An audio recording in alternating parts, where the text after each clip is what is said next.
కాళిదాస్ గారు నమస్తే అండి. ముందుగా నమస్తే అండి.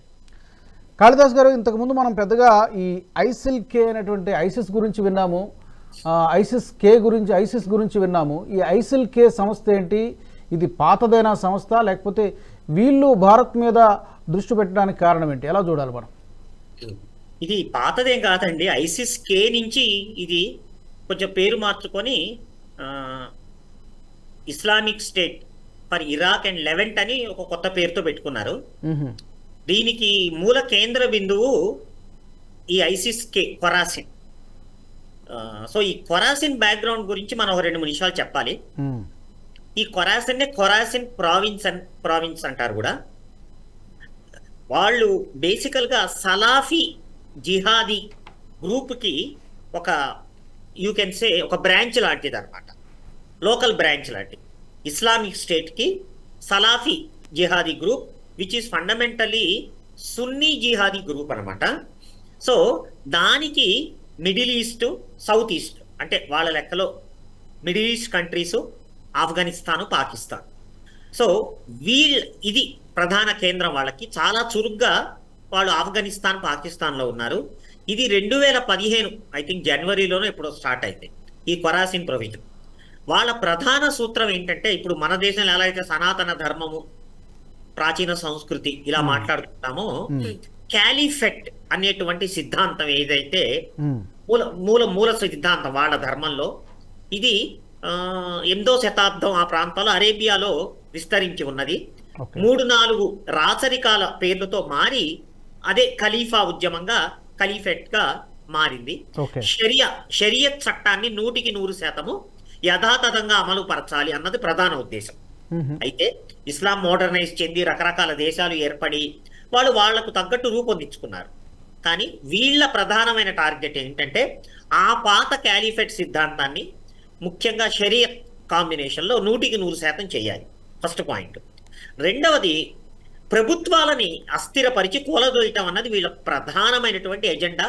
వీళ్ళు అందులో బాగా ఆరితేరారు. గతంలో ఎక్కడన్నా చేశారా? ఏ దేశంలో చేశారు? ఇరాక్ లో చాలా డిస్టెబిలైజ్ చేశారు. ఆఫ్ఘనిస్తాన్లో తాలిబాన్లు కొంచెం వాళ్ళు 100% షరియత్ అమరపరచము, మేము కొంత మోడర్నైజ్ అంటే వాళ్ళతో భయంకరంగా కొట్లాడారు. అంటే వాళ్ళలో వాళ్ళే చాలా గ్రూపులు ఉన్నాయి వాళ్ళకి. సో వీళ్ళకి ఇది ప్రధానమైనటువంటి అంశం అన్నమాట. సో ఆ ఉగ్రవాదాన్ని ప్లస్ షియా సున్నీ ఉద్యమాలు, డిఫరెన్షియేషన్స్ మధ్యప్రాచ్యంలో ఎప్పటి నుంచో ఉన్నాయి. సో దీన్ని బేస్ చేసుకొని చేసినప్పుడు ఇరాక్, సిరియాలో యుఎస్, అమెరికా దాని కోయలేషన్ ఫోర్సెస్ కలిసి చాలా చావు దెబ్బ తీసేవి.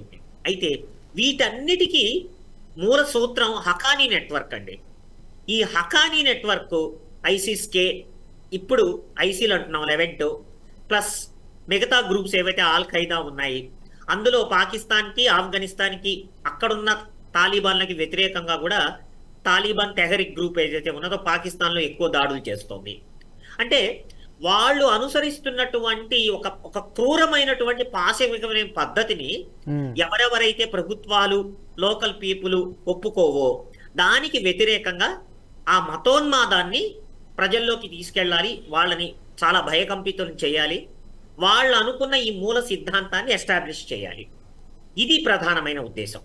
సో వీళ్ళకి అన్ని దేశాలు, ముఖ్యంగా మీరు చెప్పినట్టు యుఎన్ నివేదికలో ఈ ఆల్ ఖైదాకి వీళ్ళ కాంబినేషన్ లో ఎవరైతే వ్యతిరేకంగా ఉన్నారో కనీసం అరౌండ్ 5-6 వేల మంది ట్రైన్డ్ ఉగ్రవాదులు అక్కడ ఉన్నారు.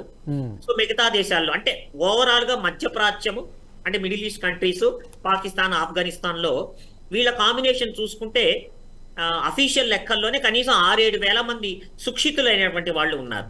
వీళ్ళందరూ ఎప్పుడు అమెరికా పరిపాలించిన రోజు, అంతకు ముందు రష్యా మాస్కో ఆఫ్ఘనిస్తాన్ ఆక్యుపై చేసినప్పుడు ఆ యుద్ధాలలో బాగా ఆరితేరిన వాళ్ళు దీనికి ఉన్నారు.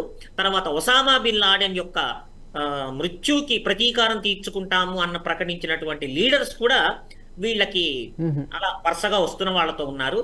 ఇప్పుడు ఐ థింక్ వీటన్నిటికీ ప్రధానంగా గఫారీ అనే అతను మెయిన్ సూత్రధారిగా వ్యవహరిస్తున్నాడు. ఇది దీని నేపథ్యం.